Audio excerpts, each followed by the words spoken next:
I overheard my boyfriend's family calling me a temporary girl in a language they thought I didn't understand. My boyfriend Enzo brought me home to meet his family during Christmas break. 3 years of dating, and he'd always made excuses about why I couldn't meet them. Finally, he caved. His family owned a small restaurant in Little Italy. They seemed lovely. Warm hugs, endless food, and that particular brand of Italian chaos where everyone talks at once. The issue was my last name, Reyes. Enzo had told them I was Spanish. I'm actually Mexican-American, but I'd learned Italian in high school. 4 years of conjugating verbs had given me decent comprehension, though I rarely spoke it.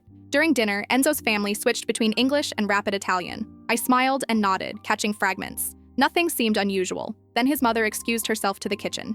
"She's pretty enough," his aunt said in Italian, thinking I couldn't understand. "But those people multiply like rabbits," his grandmother added, gesturing toward me. I kept eating, my fork steady despite my racing heart. "At least she's Spanish," his mom called from the kitchen. "They're more refined than other types." Enzo laughed. Actually laughed. "Don't worry, Nonna," he said in Italian.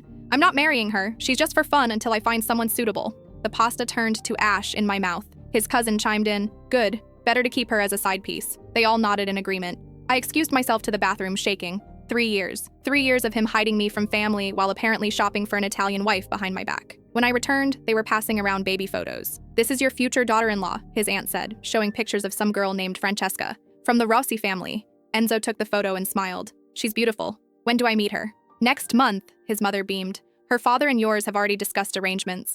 I sat back down and finished my tiramisu. After dinner, as we drove back to our hotel, Enzo asked how I liked his family. "They're wonderful," I said in perfect Italian.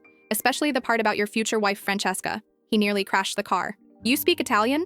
Enough to understand that I was just your secret, not someone you'd ever bring home for real?" His face went white. "Mia, that's not— they didn't mean— they meant exactly what they said, and so did you." I made him drive me to the airport that night. 6 months later, I saw his engagement announcement. Francesca Rossi, just as planned. I screenshot the post and sent it to his ex-girlfriend Whitney, who'd always wondered why he suddenly stopped calling. Turns out, Enzo had a pattern of temporary girlfriends while his family arranged his real future. Whitney and I found 2 other girls, Jessica and Amanda.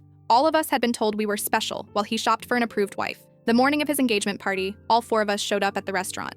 We didn't cause a scene. We simply sat at the table next to his family's celebration. When Francesca asked who we were, I answered in Italian, "We're Enzo's education." His grandmother nearly choked on her wine. But Francesca surprised everyone. She stood up, walked over to our table, and asked, "How long did he waste your time?" 3 years, I said. 2.5, said Whitney. Francesca nodded, removed her engagement ring, and placed it on our table. "Thank you for the warning," she said. Then she walked out, leaving Enzo standing there with his mouth open. His mother started screaming in Italian about family honor. I finished my espresso and replied in my best Italian accent, "Perhaps you should have taught your son about honor, instead of just bloodlines."